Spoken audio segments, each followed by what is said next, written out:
Hey guys, welcome to another episode of Hooked on Mortgages. Today we're actually going to be spinning off to one of our side segments called The Reel.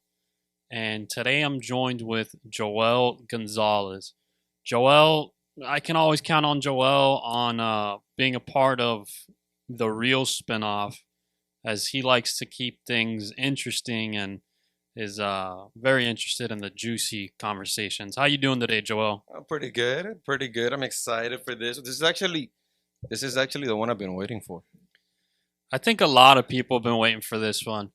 And if you already noticed or are noticing, we're a little bit short-handed today on the mixing. So I am indeed mixing and videoing and being part of the podcast at the same time. So most people that know me, I'm kind of dual rolled. I'm doing about 10 things always at once. And we're going to continue that tradition in the podcast space. Now moving into the real segment. Joel, you got anything good you want to share today? What's today? Tuesday. Tuesday. I have to say, today's been a pretty peaceful day, to be honest with you, my brother. Today, I enjoyed the rainy day. Honestly, it was pouring this morning. Me and the dogs, we slept in, woke up. Now I'm here. Well, things are about to get interesting. Let's go ahead and start it off. If I'm not here at the office or dealing with mortgages, I am probably on a boat somewhere. I'm probably fishing, probably working on the boat, repairing the boat. As most of you know, or if you don't know, BOAT stands for bust out another thousand. Me, I'll gladly do that in parts, but if it's something I can fix, I will be doing it myself. There are a lot of good mechanics out there. Shout out to Carlos from Strictly Yamaha. He's one of the best in the South Florida area. But Carlos, I love you, brother. There's just some things I'm going to do myself. So I want to open this up and lead this into a trending video that's been going around the internet. Joel, have you seen that video of those kids throwing all the garbage into the water? I think I hit you up last night about it. I saw it on my feed, right? Because, you always get something on your feed. And then I sent it to you, and I was like, what are these kids doing? And then it was too late. You got a newborn, so you probably fell asleep. So then what happened? So these kids were, seems like they were leaving Boca Bash. Boca Bash is an area where we've gone to the sandbar before. We hang out, we have a good time. Boca Bash is in Boca, exactly where it sounds. And it's like, I don't know if you ever went to the Columbus Day Regatta. No, I never been there, brother. So Columbus Day Regatta was a bunch of boats just tied up together. There's a bunch of, crazy stuff going on. Drugs, sex. No. On the front of boats. No. You name it, it was happening at Columbus Day Regatta. And over the years at Columbus Day Regatta, which sadly no longer it really is a tradition, it got shut down because of all the craziness. I guess that's what's happening at Boca Bash right now with this video that came out. These kids were at Boca Bash. They seem to be minors. I don't even think anybody on that boat was of age to drink. Oof. And based off of a story that was posted that had a Snapchat screenshot of somebody on the boat and a friend of theirs that wasn't, they said, "Hey, have you seen that video going around?" And they replied, yeah, we've seen it. The cops have already talked to me. They've been at my house. They're talking to everybody on the boat, and there's going to be fines and possibly some sort of what do you call it? Volunteering? Community service. Community service hours. So yeah, these guys are going to get slapped across the head. The boating community is extremely small. They, throughout the entire state, whether there be fishing tournaments or you just going to enjoy a day at the sandbar, everybody knows everybody. Okay, but this is my thing, right? So on the video that I saw, why are they recording themselves doing this? So it actually isn't them recording themselves doing it. They went out of a particular inlet, and most inlets in Miami, in Holliver, in Broward, and West Palm Beach, typically there's somebody with a camera and a drone recording everybody that comes out of the inlet. So, you know, we all know this by now. Like, you got to be dumb to be going out of an inlet and throwing an entire trash bin into the water, knowing that somebody's going to be there recording. It doesn't make any sense, but these kids are young.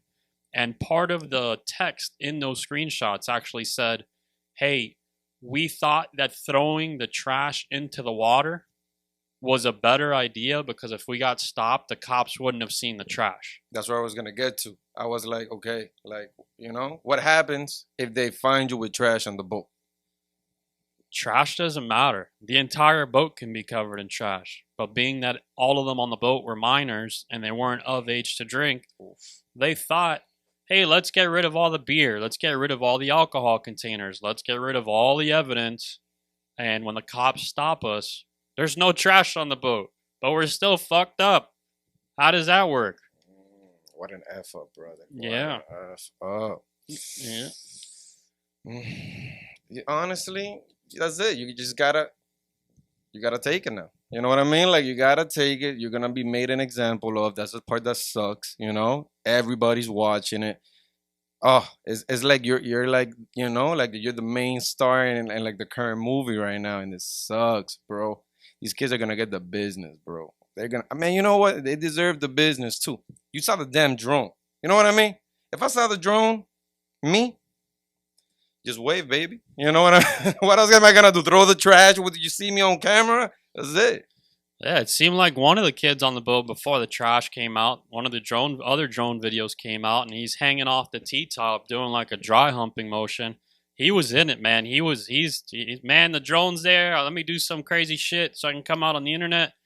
But it seems like his friends had other plans for their ride. It was, hey, let's throw the trash into the water, hope and pray the cops don't stop us now, and since we have no trash, we're going to be all right. So I know they're going to get the business, right? And then again, I do understand the fact that they're young, and they're idiots because, we were young and idiots too, We kind of had a little bit more common sense, but in other aspects, I was, I can't even tell you who I was at that age, but they're going to have to learn, brother. And let me tell you, at least one way that you learn, at least for guys, you got to put your hand in the fire. Yeah, so leading into putting hands on the fire, funny enough, prior to Joel and I working together in the mortgage space, we actually knew each other when I was working at a boat club. And putting the hand in the fire, Joel, you can share your stories on that boat rental club you were a part of. Give us a couple of your little tidbits on some crazy stuff that happened to you with those rental boats. Yeah, bro. I know we were gonna do this little spin-off, but I didn't know we are gonna go deep. No, we're gonna go deep. Let's start with the propeller story, and then I'll share my side of the propeller story. Let's rip off the Band-Aid. If we're gonna do this, let's go for the jugular. Let's tell them what it is. But I think the propeller story is a better one to start with because that one happened first. That eventually led up to the next one, which ultimately. All right, you want to go both stories? It's only right to do both. Okay, so if that's the case, let's start with the first one. So I was part of a boat club. I used to work at a budget rent-a-car. I don't even know how long ago was this, but it was a minute ago. I think I'm gonna go for almost 10 years ago or more, right? And then I had this friend, right, that he was part of this little boat club in like Key Biscayne. You were working for them. I remember, barely remember, because I was lit like a Christmas tree. But yeah. I'm sure no trash was flying off. No. We kept it in the boat. That much I knew. So I thought it was a great idea. I was like, damn, I could be part of the little boat membership. I'm like 24 with a little boat. In the weekends. Let's do this. So, needless to say that, you got to go through a course that they can see that you know how to drive a boat. But I don't think the thing was too accurate because the guy that took me to learn how to drive a boat, that guy, bro. Who was it? Was it Chris or was it Island? The guy that was drunk as shit. That guy was, bro. I thought I was drunk when I went there. That guy was. Like you said, I worked there. There was definitely some characters working there, myself included. So this dude took me in the middle of the water. Even he got annoyed. He's like, yo, this guy, like, he's gonna sink our boat. And then when we went to the dock, like, I knew I failed the test. He's like, good job, brother, you passed. I said, no way. No way I passed, but you know. He just wanted to get rid of you. He's like, man, this guy's, maybe he was foreshadowing there about possibly sinking a boat. But, yeah, so, we knew each other because I worked there and you were a rental client. So one day, I don't remember whether it was a weekday. Probably was a weekday because it wasn't that busy. Joel and said friend each take out a boat. And part of being of a rental club, you have your set hours that you can use the boat. And whether it's a full day or half day, you have to be back at a specific time unless you're granted, extra hours. And this particular day, there were no extra hours granted. And 5 o'clock, let's say, is the return time. And Mr. Joel is nowhere to be found. Well. Every boat's filled with a GPS tracker. We're like, where is this man? Where is this boat? I look him up. He's on the other side of Bearcut Bridge. You're not supposed to be there. It's extremely shallow. I get advised by my boss at the time, go get him. I go look for Joel. I go run those of you familiar with the Miami waters, I come underneath the large Key Biscayne Bridge. I ride that little beach behind the Seaquarium. I come through, pop up by Bearcut. Joel's nowhere to be found. The boat's not there. Joel's gone. Gone like the wind. Out. Yep, out. Who knows? All right, so back on the GPS application we go.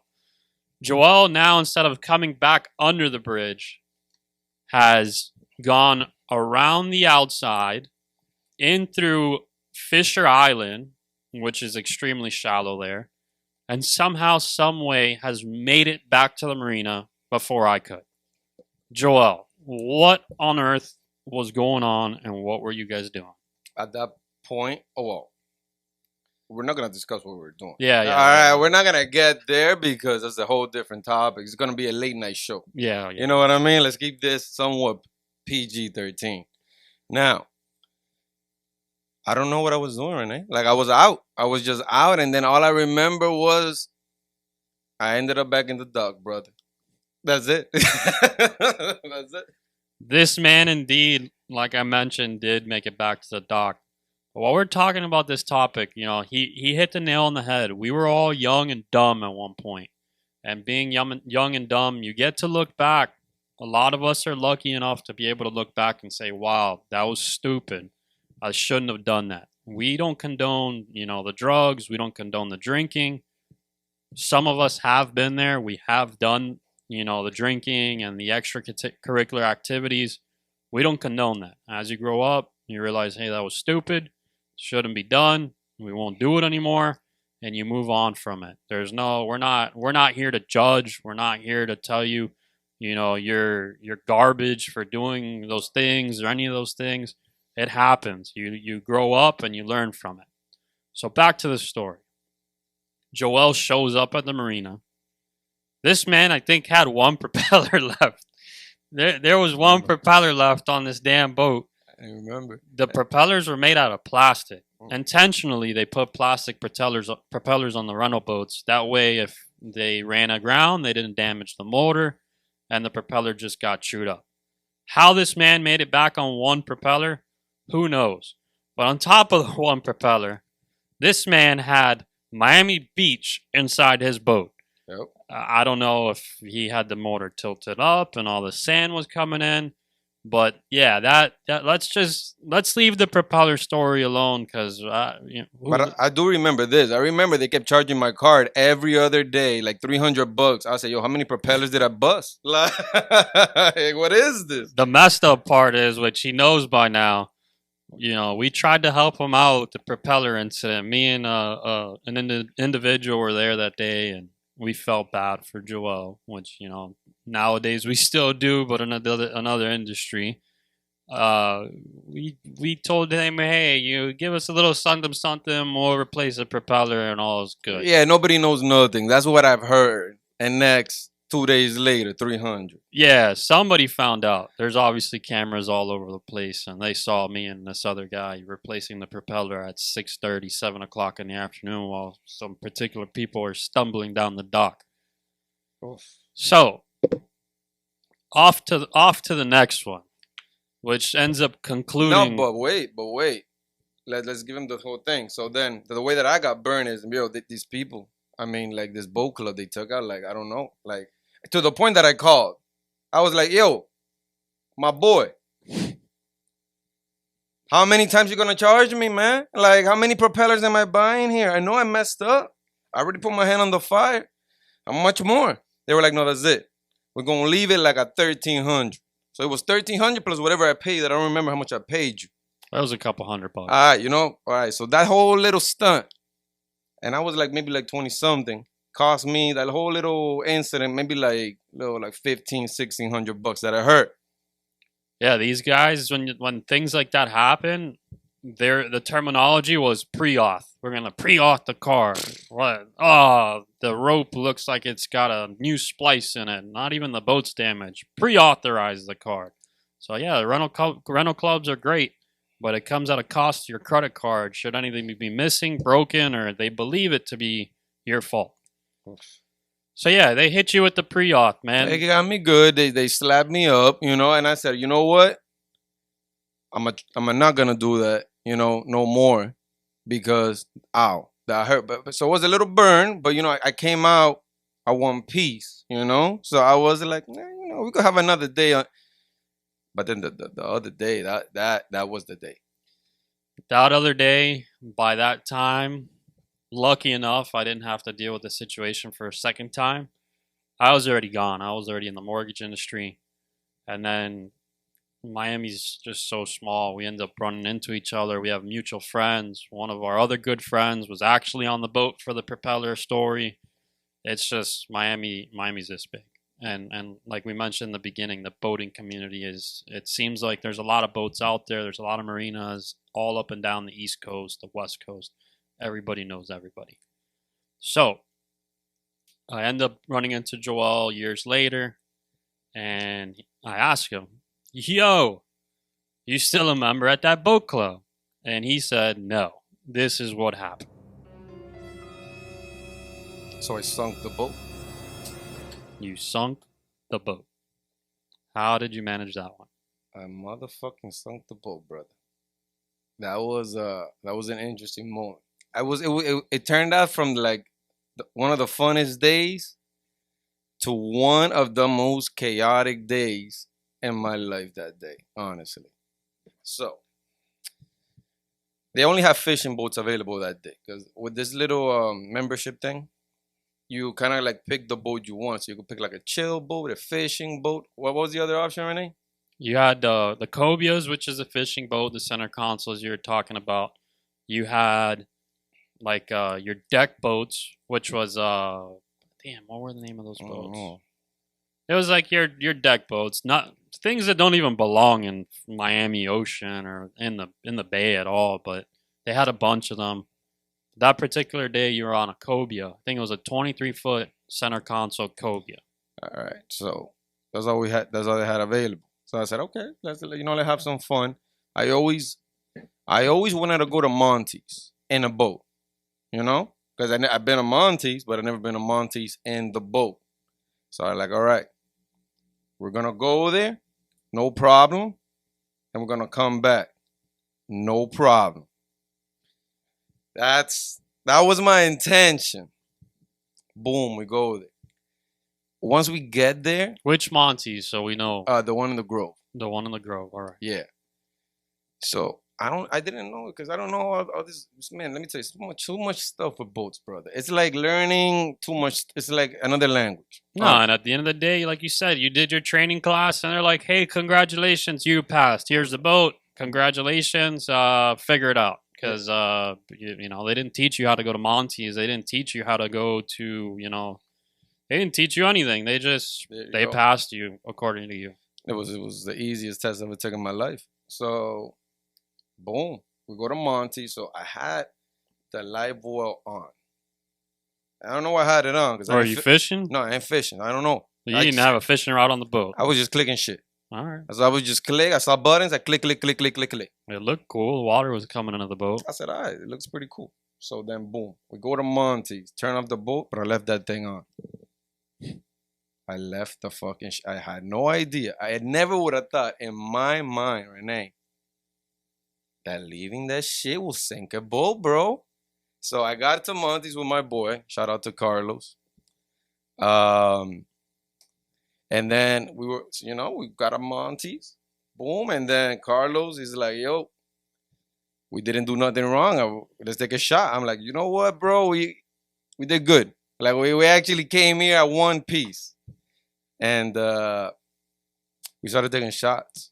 And we took a bunch of shots and drinks and shots and drinks and shots.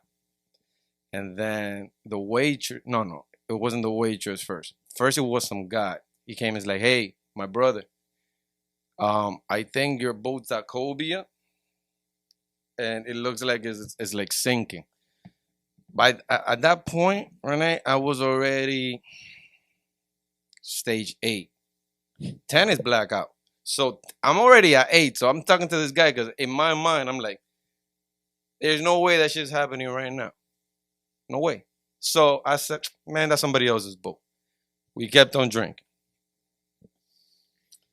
The waitress comes running.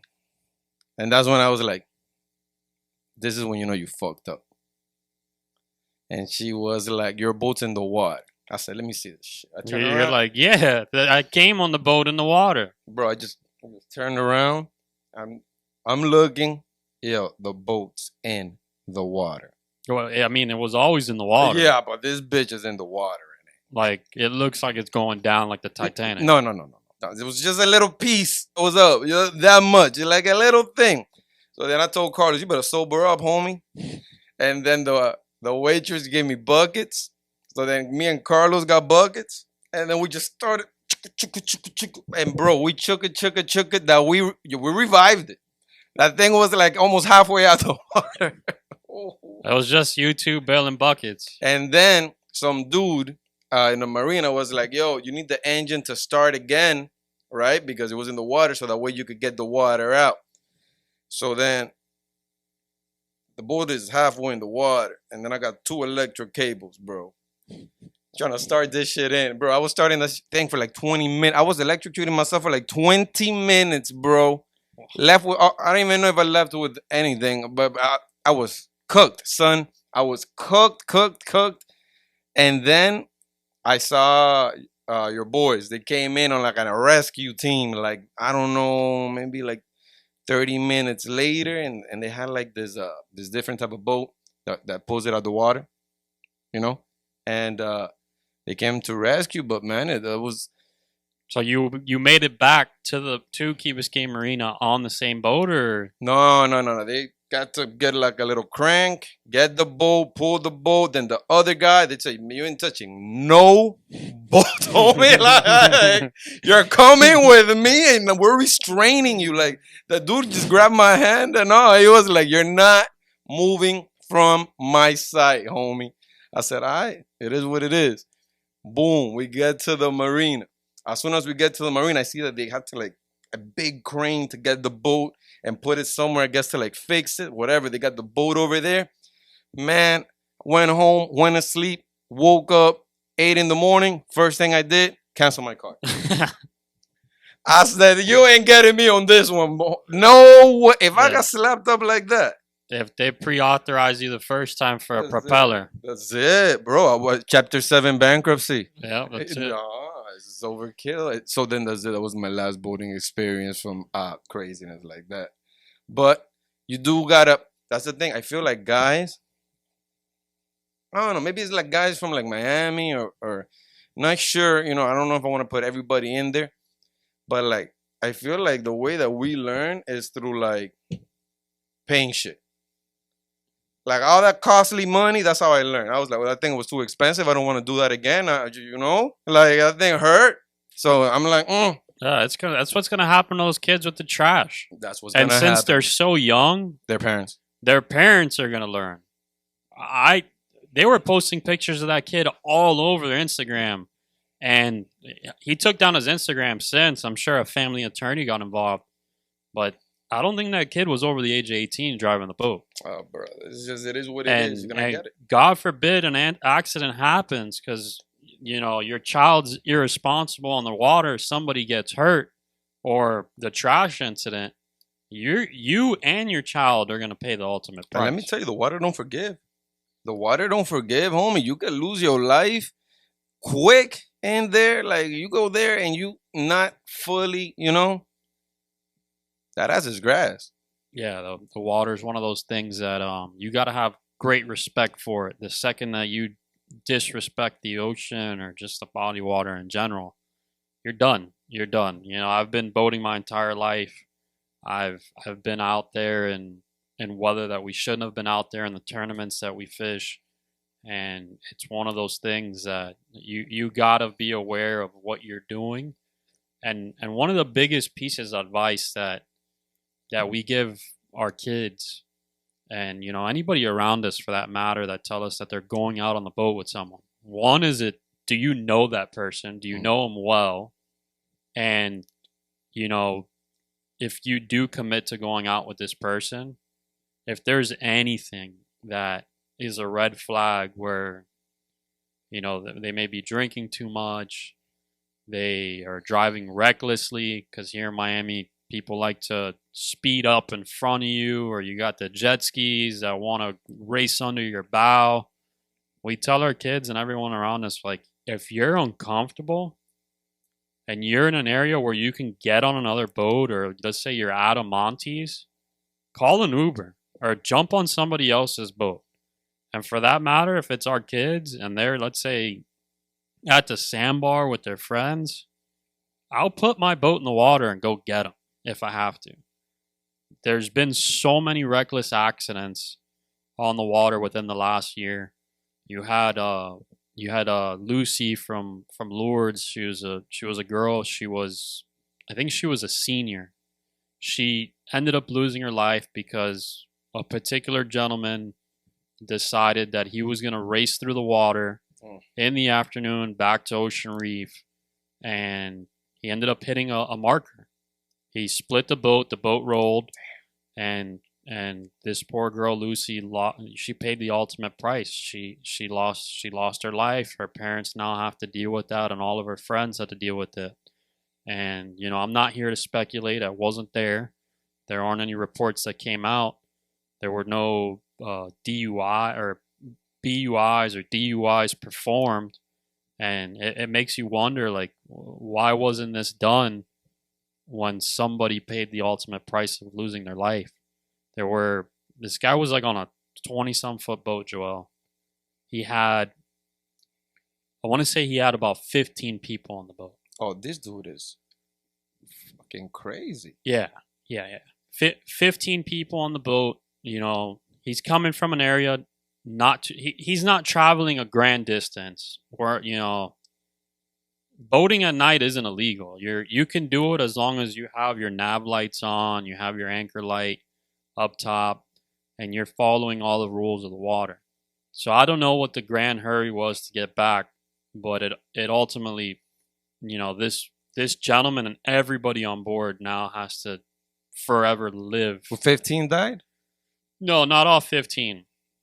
Only one died, Lucy, and then there was another student on board. They were all girls. It was all girls. They were at the sandbar with these parents of one of the girls on board, and all her friends were there, and they're like, "Hey, we're gonna go back with you guys." And when they started to make the trip back, the guy, right outside of Ocean Reef, ended up hitting a marker, and Lucy passed away, unfortunately, and then there was another individual that is, from my understanding, she's pretty much on life support. She and this accident happened over a year ago. Just the other day, where was this one? This one was in the same area, the Elia Key area, and the boats were towed into Black Point. I think this happened over this past weekend. 55-foot azimuth ran into a small, I think 18-foot boat and killed both of the passengers on the small boat. it's unnecessary, and it makes you think, damn, I did stupid things on the water when I was younger. I shouldn't have been doing them. But now you're responsible, you understand, you have a respect for the ocean, and you know what to look for. I'm not saying you need to do these things. I'm not saying you need to drink and you need to party to the point of oblivion. But it's a learning lesson for sure. No. It's definitely that's like I said, Renee. Like you gotta get slapped up. Sometimes the part is that she didn't have a chance to take that learning lesson. That's the part that sucks because that was just too much of a hit. And honestly, like I don't fuck with the water, bro. Like for real, like bro, that thing, anything can happen. This is the last one that happened to me in a boating thing. I'll make this one quick. Yo, I don't know why. Don't ask me why. But I was in the middle of a storm on the boat. So then my boy's like, yo, I can't control this shit. Like, we need to park. I'm like, bro, where we parking? He's like, I see some crazy ass stilts over there. Bro, we held to the stilts for dear life. I went through a whole storm, Renee. Yeah, that's no fun, man. Especially when you're not used to ever being put in that situation. Yo, that was crazy. I was like, man, you know what? Real talk. This bullshit ain't for me. No, it's one of those things that definitely isn't for everybody. It being on the water is a privilege, but at the same time, it unfortunately can take your life. But you know what? All right, so those are my horror stories right there. That honestly, it's not that bad, to be honest with you. One was a propeller. The sink in the boat, it is what it is. The boat made it though. Hey, that's what I'm saying. Like it sunk momentarily, but it came back out. Yeah, it didn't stay there at Monty's. All right, and the stilts, that was just I don't understand how they let us get the hell out of the dock when they knew a storm was coming. I was like, yo, you guys stupid? Should have checked the weather. Can somebody tell me the weather? Yeah. Well, you go through the stages and you learn. Boom, I learned. Pagata. That's it. No more boating stuff for me. I don't even like going to boats at night. All right, but those are mine. So I want to switch it up real quick right here. Oh boy. All right. So when I started working with you, was it like 4 years ago now? Yeah, like 4 or 5 years. All right. This dude, I call him. I got a picture on my phone, right? That is, what is that movie? That guy that gets lost in the ocean with Tom Hanks? Wilson. No. No, you're the other guy. Damn, what's his name? You're that guy. Damn, what's that movie? I don't know if you can zoom in, bro, but if you can zoom in, hold up. I guess this is right here on my phone. Just look at that. That guy. That guy. And what's the name on that guy? I don't know. No. That's how you got me saved with that picture. Castaway. Yeah, the movie's Castaway. With Tom Hanks. And Wilson's the coconut, I think. Yes. But you're not the coconut. You're the guy. I'm Tom Hanks. You're Tom Hanks. That's your picture on my phone. Because this dude is like, yo, this dude just gets lost in the water. Like this, like I'm like, yo, where's Rene at? Boom, I text Rene, green. I'm like, no service. This mother lover left on a Monday afternoon when people need help, homeboy, and you got a company to run, and you gonna try us like that, and you gonna be in the ocean. You gotta catch that bait. Well, this bastard been catching that bait ever since I met him, right? So this dude, he's always been a huge part of the boating community, and then I started understanding the boating community a little bit because of him, because he started speaking that that language, and I'm like, oh shit, and I'm now. Things are starting to click here and there. Boom, boom, boom, boom, whatever. We became good friends. And then I really started learning, and he started like showing me, don't get me on the boat, because I don't like to go on the boat. I think I've been on the boat with him maybe like twice. That's it, because I'm not big on the boat. There was no sinking. There was no storms. It was there very there was no drinking. Grown up. It was the grown version of being out on the it boat. was a whole different experience. That much I will say. We had a great time, actually. We should definitely do it again. No, for real, we should do it again. But back to where I was going to, this guy was huge on this, to the point that I was like, yo, my boy, like, what are you trying to do, homeboy? You trying to do mortgages, or you trying to be a professional boater? Because at this point, I feel like you're more on the fish side than on my side, homie. Taxes always on green. And then he comes back because the one thing about Rene, he will hit you back up. The same day. He does. But man, I already took care of it, homie. But I kind of wanted the little backup because we go 1-2 all the time, me and him. Like we be tackling, just jumping on the mortgage. We be tackling them loans together. As all these things go through, because these things are mission. Back to the boating part. Boom. So this dude, every year, not even every year, every couple of months. I mean, the first he bought one boat, then he bought another boat, then he bought. I'm like, yo. Are you starting a boat club? I got a boat to sing. What am I missing? Like, what are you trying to accomplish, my boy? Like, how many boats is enough boats? Whatever. Boom. Then he started going to these little tournaments, and he started explaining these little tournaments. Go ahead. What tournaments you was doing? So we do sail fishing tournaments. Typically, I start disappearing in the month of November to go catch my bait. Gone.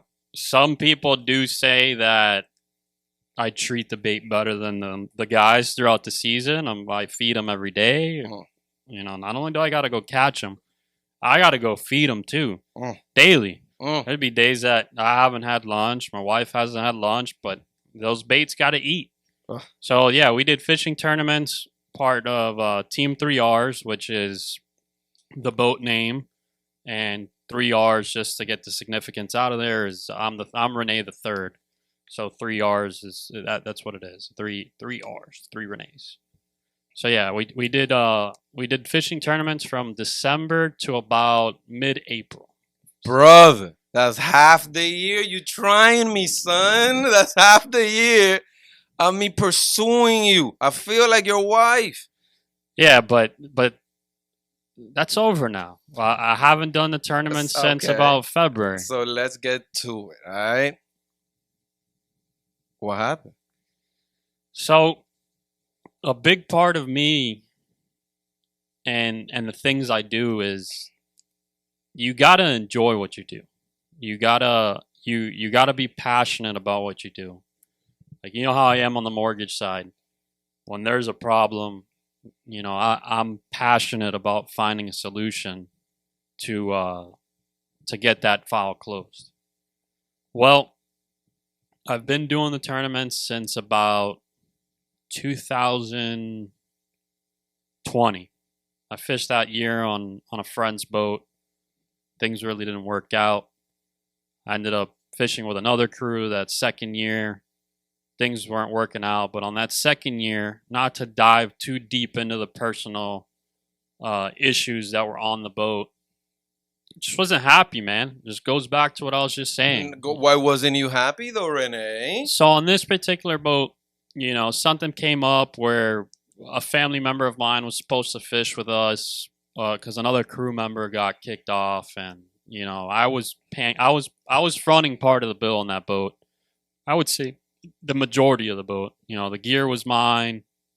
I was putting in a lot of time and money. And time, like you're saying, takes me away from my moneymaker, my breadwinner, Real Mortgage Solutions. And me and that owner, which sucked, it was a friend of mine from high school, we didn't see eye to eye. And that second year, I ultimately said, hey, I'm going to sell the boat that my father and I have, and I'm going to get a bigger boat because during sailfish season, the weather sucks. You're out on rough seas, and you typically have about 10 people on the boat. Everyone has their own, role, their own thing that they have to do. Although some of them, even if you're paying them, will do whatever they want because they think they know it all. And yeah, I left that team, and then that third year, which was the 2023 season, we started that season off on a 42 center console that I had bought in 2022 when the whole argument happened with me and that team. And yeah, we were off to the races in 2023. We finished that season off. Oh, you did pretty good. Yeah, that year, 2023, first year, 3Rs was put together as a team. I hired a captain. I hired a couple mates. And then I fished with a couple of my buddies. I fished with Matt here at the office. I fished with a good friend of mine, Jake. I fished with my wife. My wife enjoys it as well. She was our camera person. And, I had a great time. That season was great. Like you said, there was a particular tournament. It's a 3-leg tournament split up into like a 3-legged series. And our overall result for that tournament was second place for all three. Regardless of how we finished, in those 3 tournaments, as you added up the points for that series, we finished in second. Mm. So that season's over. 2023 is over, and we're gonna leave names out of this. I've been asked a question on my social channels, like, "Hey, what happened?" If you're watching this, there's a good possibility you know who it is, and we don't. You know who you are. Yeah, we don't need to put names or manufacturers out there, but late in 2023, as of the result that we had, and some other issues, I was able to team up with a local boat brand, and they in exchange for us representing the brand, it was, hey, we're gonna give you a boat to go and do these tournaments. It's like, hey, this is awesome. This is great. I love this. You was excited. Yeah, I was extremely excited. As things led up into the season, the boat was being built. You know how I am, Joel. I communicate. You do. And, I wasn't happy with the communication that was being done. I voiced it to a particular person. This particular person does whatever he wants, says whatever he wants. And this is an individual that I'm paying. You would think he would be on my side because money's come out of my pocket and, paying him. Mm. No. It was a constant battle there, getting the boat. We finally get the boat, get it in the water. I think December 1st. We don't do that first tournament in December. We skipped out on it in 2023. We skipped it. And in January, we had our first tournament.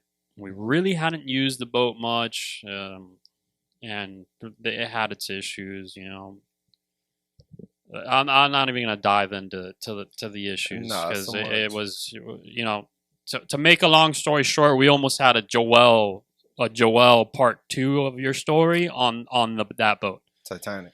and me, how I don't like I may forget or pretend to forget certain things, but I certainly remember. And when something else happens in the future, I can link it back to that particular situation and be like, this happened and these things are going on now because we didn't communicate during a certain process.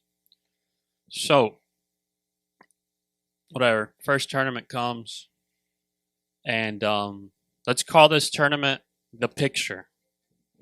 So, this tournament, there's a Take a Hero fishing day. I love doing stuff with veterans. They sacrifice their life for us. They're away from their families, protecting us at the end of the day. So to take a couple heroes fishing to me was of grand importance. It's the least I could do for some people risking their lives. Right. We take the heroes fishing. We end up winning. It's a pre-fishing day. It doesn't really count. There's no money behind it. But it's a very proud day for me. We get back to the dock. They give it awards. Hey, let's guys, can you guys get off the boat? Let's take this picture. No. We gotta go do this, and that. Joel, at the end of the day, if you're paying someone to do something, and you ask them to do something, and you rarely ask them to do things, how are you gonna feel about that, brother? You know how I will feel about that. I mean, maybe because everybody don't know me on the other side, but it's gonna get a little ugly. Yeah, so they make a long story short, these guys didn't listen to me. They didn't get off the boat and take a picture. These are guys that they're paid guys, and it just the feelings that I already had leading up to this season with poor communication and other issues that happened, this whole picture tournament has now created an even more sour taste in my mouth. Mm. It sounds like you were dealing with children, I will say. Yeah, I mean, call a spade at the end of the day. And whatever. We move on to the second tournament. Okay. Boom, boom. The black cloud is hovering over our head. You know, bad energy. You can blame it on me because I'm in a bad mood. But hey, at the end of the day, you know, those of you that are in these tournaments and those of you that are familiar with the tournaments, some of these tournaments can cost of upwards of $20,000 once it's all said and done per tournament. So for me to be in a bad mood or for me to expect something from a paid crew member or a captain, it's not far fetched. I've been on large sportfish boats and things are run completely different where it's like you don't even have to be asked to do things, and certain behaviors of how people are on the boat or, you know, while you're on a tournament and if you're a paid crew member, certain behaviors just they don't get done. But maybe that was my fault because I treat certain people like family and you know they walked all over me. So whatever. Second tournament comes, day one of the tournament. We have 2 fish hooked up, and we're fishing off of Hillsborough Inlet, and some guys not part of the tournament come and they cut both of our fish off planer fishing. So now the black cloud hanging over this boat is even larger. I am pissed. I'm telling these guys all sorts of obscenities of how they just cut off 2 of our fish. It was the first day of the tournament. It was shitty. It just made me not want to be out there even more than I didn't want to be out there already. But I did it because I wanted to fight through it, and I'm passionate about fishing. But just like anything in life, this stage or this tournament stage taught me that you got to say no to certain things and you got to know when to walk away. And after this second tournament, I walked away from it completely. I didn't appreciate the way things were left, especially with the paid members on my boat. No closure. It's not even about closure. I'm a grown man at the end of the day, and these people are gonna continue working in their fishing or boating industry, if you will, and I'm gonna continue my business and eventually get back into the tournament scene. But I'm petty, man. Like I'm petty to a certain extent. No, wait. I had to stop you there. You're not a petty person, Rene. I wouldn't be friends with a petty person. That's the truth. I don't deal with petty. I dismiss petty. The underlying problem is that you feel and you was used. You basically were paying for absolutely everything like a sugar daddy. You were in this grown ass man's with family, taking all that money, all that free, because from what I've noticed, like the people that you paid and stuff like that, like they love fish. Like these guys really do love fishing. And I feel like basically you were just like a free ride where you was trying to take it serious because you was trying to win these tournaments because you get paid in these tournaments. Let me tell you, I didn't know first place you get that much money. Yeah, Michael Jordan is fishing alongside us in these tournaments. You get paid.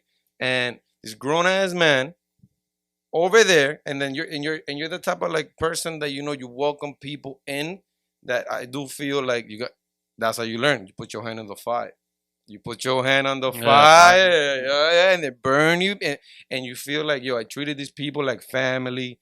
They let him in my home, ate my food, met my friends, spoke to my wife, saw my kids, and then y'all just gonna go ahead and do that to me like nothing. You know what? I'm gonna dismiss myself out the equation, and that's what you did. Yeah, there's just things that I you learn as you grow up. You just aren't gonna tolerate certain things, and I felt betrayed and used at the end of the day. I treated these people like family. I considered them friends, and they chose money at the end of the day. But most people do though, Rene. Most people do. Like it's very hard. I mean, extremely hard to find somebody and the word is loyal. It is tough to find, my brother. Find somebody that's loyal and as committed to something as you are, and not tan, I know how to say it, and there's not an interest in the middle of it. It's very tough, bro. And I do feel that just finding a loyal person is hard to find, and you went through the ringer with Yeah, that. most people nowadays, I think, loyalty to them, they feel like they can buy it. Like, Of course. and I don't expect that from people. Like, I don't expect because I'm paying you to do a certain job for you to be loyal to me. Because you let him in the house, and so you felt that like that connection of like maybe this is more than just a task or a job. Like I'm letting you guys in because you felt comfortable leaving them in, and they were just like what is it called, leeches? Yeah, leeches. Boom. Yeah, that's a good way to put it. So yeah, I mean to finalize the story, I'm done with the tournament scene for 2024. I no longer have the partnership with said boat brand that we had. I relinquished that partnership and walked away from it. There were no hard feelings, but I had to go buy another boat. Oh,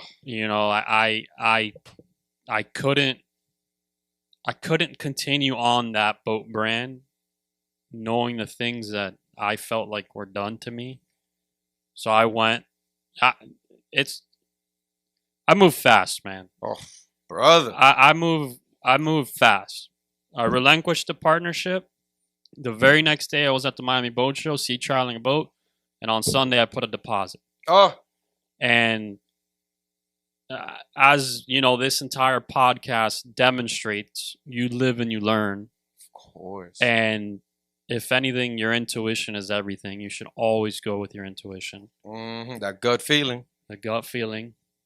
And when I was in the market to purchasing the boat, 2022, when all that happened with the second team I was with, I really didn't want to buy the boat that I ended up getting. It was just too good of a deal to pass up. But with that being said, I always wanted a contender. Oh, The contender is by far the 39 contender that I put a deposit on. By far is the sexiest boat on the water. oh. It is built in the USA. Bring it. It's fully built in the USA. Okay. And it's a proven tournament machine where the platform has proven itself over and over and over again over the years. And the owner of Contender, he joins in on these tournaments, so he knows what's expected. He knows what elements these boats are being put in, what seas we're fishing in, what live well setups we need. This guy's hands on. Oh, he's in the mix. He's had his hand in the fire. Oh, So mad respect. That's where we are. We just had a newborn baby, and walking away from the tournament scene this year and putting the deposit on the boat, I'm able to, stay distant a little bit for like the next couple years until the boat's built. But let me tell you something. When I come back, I'm coming back with a vengeance. I'm not doing none of the paid crew stuff. I'm sure there's plenty of guys out there that they're great captains, they're great mates, but I'm going to do this with friends, with family this time. Yep. Because to me, I'd rather have a good time than be pissed the entire time. Yeah. Especially at your cost. You know what I mean? Like I'm paying to have a bad time. No, it's not worth it. It's not worth it at all. I'm gonna go out there whether we catch a fish or we catch 10 and we win the whole thing. It's all about going out there, having a good time, and making memories. And going out there and having bad memories was something I didn't want to do at a $20,000 expense per tournament. And at the end of the day, for what? These guys are going to continue fishing. They're going to continue, jumping boat to boat. On to the next one. Because let me tell you, history repeats itself. You get forewarned. You try to trust certain individuals. You get warned about them, and they tell you, hey, there's a bad dog. This dog's going to bite you. But you're like, hey, this dog, I'm gonna take it up, and I'm gonna let me see if I can train this dog, right? But yeah, I told you the dog's gonna bite you. It's bit about 5-6 other people. That's it. Taste the blood. But hey, You threw your hand into the fire, and you learned. Yeah. You learned that the dog bit you, and that's what happened to me. The dog bit me. That's it. The dog bit me. So with that being said, you know, if you've watched this entire podcast, we appreciate you for tuning in. We're going to continue on with the real segments apart from the, you know, just talking about mortgages and the real estate business. The reel is going to speak about different topics, trending topics. And we always remind you, if you're on the water, be safe. Don't drink. Don't do anything stupid like some of us have, like most of us have. And, you know, just drink responsibly. If you can't drive and there's nobody else on that boat to drive, call Cito, call somebody to come pick you up, man. We don't need any more travesties happening on the water. So as we exit, Joel, you got anything you want to say to close it out? Yeah. Shout out to first, because this is the guy that told me this. I was going through a situation, not like yours, you know, but at the same essence, like, you know, like we was getting fucked. You know what I'm saying? And then I had this friend. His name is Muhammad. You know who you are. And he's an older gentleman. And Muhammad is very like this. The guy makes. He's probably the wealthiest man I know. This guy's doing great in life. Has his family, beautiful. Like he's where he needs to be. And then I was going crazy because, you know, I got my hand in the fire. And I was like, shit, like I'm so pissed. I'm like, just like you was with the boat incident. And then this dude set me down because he owns a couple cigar lounges. And he set me down and he says, hey, look at me. Because he got the accent, right? He's from Africa. And he's like, look at me. In life, sometimes you just got to get fucked and keep going. Period. Look at me. To stop crying. You're gonna get fucked and you're gonna see the next day. Done. No more discussion. Next. And that was it. I took that and the man was right. That's it. Sometimes in life, you gotta take the L. You take the L after you've thrown that hand into the fire. You grow, you learn, and you move on. That's it. So, as always, we invite you to like our pages on our social medias. You got Hooked on Mortgages on Instagram. You got Hooked on Mortgages on YouTube. You have a Hooked on Mortgage Facebook page. You have a Hooked on Mortgages TikTok page. But if you could please like our content, share your stories on the water, share your experiences. Let us know what you think of the trash situation that just happened with this young gentleman and what repercussions he should face, although he's probably already been fined. Oh, for sure. But yeah, we appreciate you tuning in, and we look forward to seeing you on the next one. All right. Hey, pleasure, Rene. Let me tell you, this was definitely the one I was looking forward to the most because you finally set me free. Always talking about mortgages, about this and that. And man, that's it, man. I live it. I don't want to be talking about it all day. And I feel like this one, you know, I felt the... Don't get me wrong. We always got a connection when we come in this room, but this one, there was something special. There'll be some better ones. Maybe on part 2 we'll talk about our trip to Colombia for the wedding. Oh no, We'll leave it at that. No, I'm out. Take care.